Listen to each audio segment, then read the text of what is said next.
Dr. Tsegaye, I want to talk about attorney Abdul Jabbar. And I want to first say condolences not only to the Oromo people, but also to the Ummah and to everyone that is, behind this ideal of representative government, justice, and the right to legal representation, etc.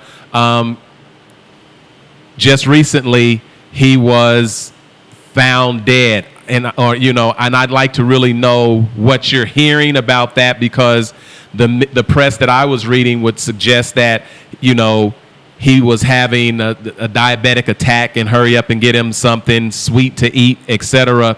Can you, Dr. Tsegaye, just give us a little background and an update on Abdul Jabbar?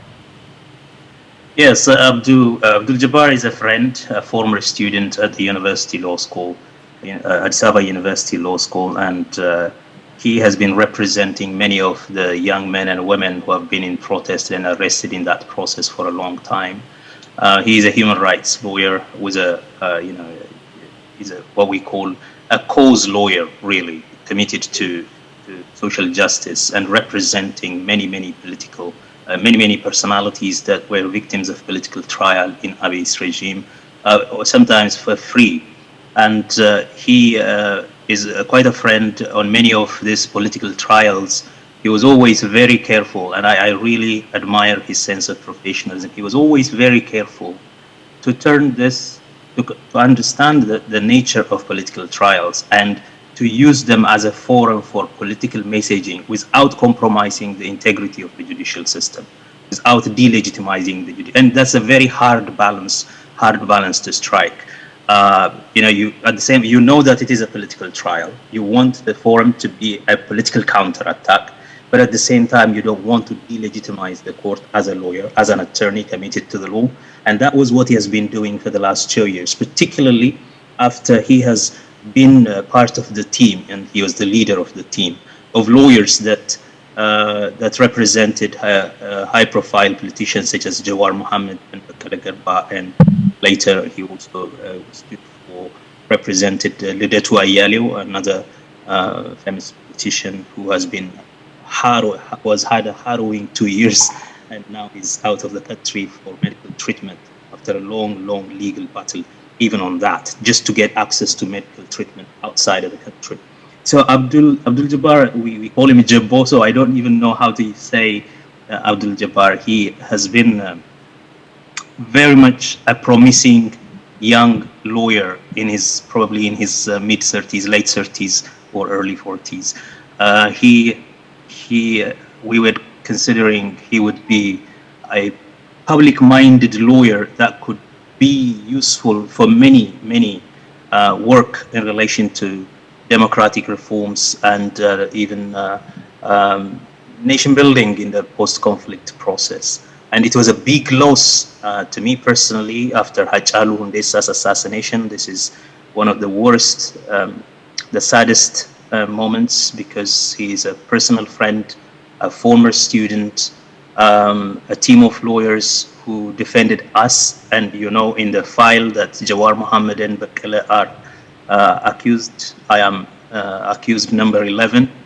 And we had a regular contact on how to mount the defense for people like me to launch a political counterattack on trial, to use the courtroom forum as a place of political messaging without compromising the judicial establishment, without delegitimizing the judges. And it is very sad. He was a completely healthy man. Now we know there are contradictory messages coming about his situation, his assassination. A week before this has happened, his wife and himself were threatened in a very blanket threatening words, which says, "You'll get your dues very soon. Watch us." That was the kind of message they have been receiving. 3 hours before he was found dead, he was on Facebook and on Twitter, particularly referring to the emerging OLA and TDF alliance, commenting on these things. And what we heard from the family was that someone used his phone to call his wife and tell her that he is in this and this place and come and take him. And then she called back, nobody responded, and that's how he was found dead. Now, after he was admitted his body was admitted to the hospital for autopsy, the doctors say there was no medical reason that led to his death. And the police report says he was suffering from diabetics, and so that's how he died. So obviously, if the government, the law enforcement institutions, the police are sending out a message that is different from the doctors who did the autopsy, then you know that something is not right about this death. But we believe that this is a political assassination. This is this is a targeted political assassination. And by the way, this is the modus operandi of this regime. A few months after Abiy, and this is, by the way, in the last 30 years since the fall of the Derg regime, we didn't hear of any targeted political assassination. But soon after Abiy Ahmed came to power, in 3 months' time, we started to hear targeted political assassinations, and of high-profile personalities, such as the engineer that was responsible for the dam, the third dam. Engineer Semenyo was assassinated. The chief of staff and his colleague were assassinated. Artist Hachalu Hundessa was assassinated. Very less low profile, many Oromo university professors, graduates, new graduates of schools have been assassinated and put on a spectacle so that people are terrorized into silence. This has become the pattern, particularly in Oromia. I think the Prosperity Party of Oromia had been on record in a meeting where they were preparing for this election. They said, we have to push out all political opponents, and by taking measures that will drain the source in order to silence, eliminate the enemy.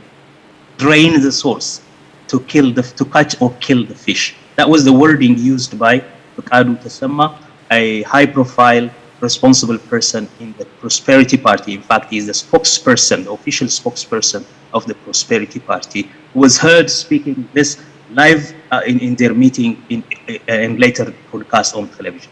Now, in Oromia, it was an act that was being used, an act of targeted assassination, and putting that on a spectacle was an attempt at terrorizing people into silence, terrorizing people into, intimidating people into silence. So that has been going on, and no visible personality today in Oromia's public life is safe from this kind of assassination. They live with the threats all the time.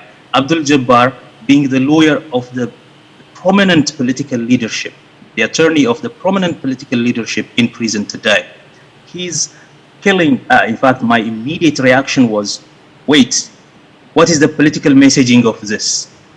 Because there is something to come after this. If this is truly a political assassination, there is something that they want to tell us about the next steps. And our fear is that these people he's representing and who are now in jail might be also targeted for assassination. So that is our reading. That's the Oromo reading. In fact, if you have seen the footage from the funeral service, the preacher who was attending to the funeral service was making a peroration, and he was saying, this is an assassination. This is an attack on our nation. This is an attack on our intellectuals, on our professionals, and on our leaders. And that was how it was perceived among the Oromo public. But of course, the government line is he died of natural causes or medical causes. And the medical professionals are saying, no, there is no medical cause for his death. And that's all they could say. They couldn't go any further. Well, it's quite interesting that when you hear official reports coming from an administration or a government that is guilty of genocide, and you see widespread looting, and you see the destruction and the attack of citizens, and you see the swelling of refugee camps, and you see, again, foreign governments inside of a sovereign nation, it's really hard to take anything that government would say at face value. And with that climate, there are those who not only resist but are fighting back. I want to go and talk to you, Millete, about the TDF, because it began with an attack on the Tigray people, and they were fighting back, and then that fight made its way up into the Afar, then it made its way down over into Gondor, then it made its way over into Lalibela, then it's making its way all the way down to Finfinny. Did you hear I said that, Doc? Finfinny, is making its way down to Finfinny. And then also, if you start seeing that there's a possible or an announced alliance, and folks who are discontented or abuse the coalition of the oppressed are joining along the way, by the time we get down into and we see what happens in Finfinny, this is going to perhaps be the coup de grace, the final straw, because if the federal government cannot defend against a state force, a state military force, and then you have other states that are in disarray, and you have to, and I believe that the Eritrean troops were hired as mercenaries, and they were paid in the form of being able to loot and rape. And now that the world is watching, I'm not sure that the government of Abiy Ahmed has the support it needs to rally troops. And I believe there's such discontent that would lend to the vision that the two of you have, that your worst days are behind you. Millete, what are your thoughts in terms of the TDF and the OLA, or is it the OLF? Or is it all of that? What all of that. I was going to say. If it's all of that, what's your reading on that? Well, a couple of things. First of all, about the assassination, there's no question in anybody's mind that it was an assassination. And as Dr. Tsegaye said, there have been a series of high-profile assassinations. The army chief that you mentioned, General Saare is his name, his assassination there, I don't believe anyone's even been held accountable for his death until now. So there, Siyu Mesfin, when they shot him in the forehead, that is a statesman. He represented Ethiopia actually, on a world stage. And so that there was that assassination. And then Asmelash, he was a high-ranking person within the TPLF party who was blind and an amputee who they killed, and they paraded these photos through social media. There's no doubt that this was an assassination, given the role that he was playing in representing, Oromo leaders who are still in jail until now. So I actually am really interested in and am following closely what's happening with the alliances now, because what I also really, what struck me was when the interview came, because we hadn't heard about this alliance, and at least, maybe Dr. Tsegaye did. He's more connected than I am, but I didn't hear about it until there was an AP story by Anna Kara. I was really surprised, and in that story, the person interviewed, I can't remember his name off the top of my head, but he's a well-known leader within OLA, and he says, we have issues with TPLF, but our common goal of survival brings us together. And I was really struck by that, because I think that what you see now is so many different groups fighting to survive. You know what I mean? And you have to cast aside other problems that may have existed and maybe still, still haven't been rectified in order to survive. And so that really struck me. And you cannot defeat a people who are trying to survive. I don't think that's possible. So, when you're fighting for survival, it's a different fight. So this alliance has been announced. And then today, for the first time, I heard Getachew Assefa. He was on Hard Talk, or whatever that show is called, Hardball, whatever.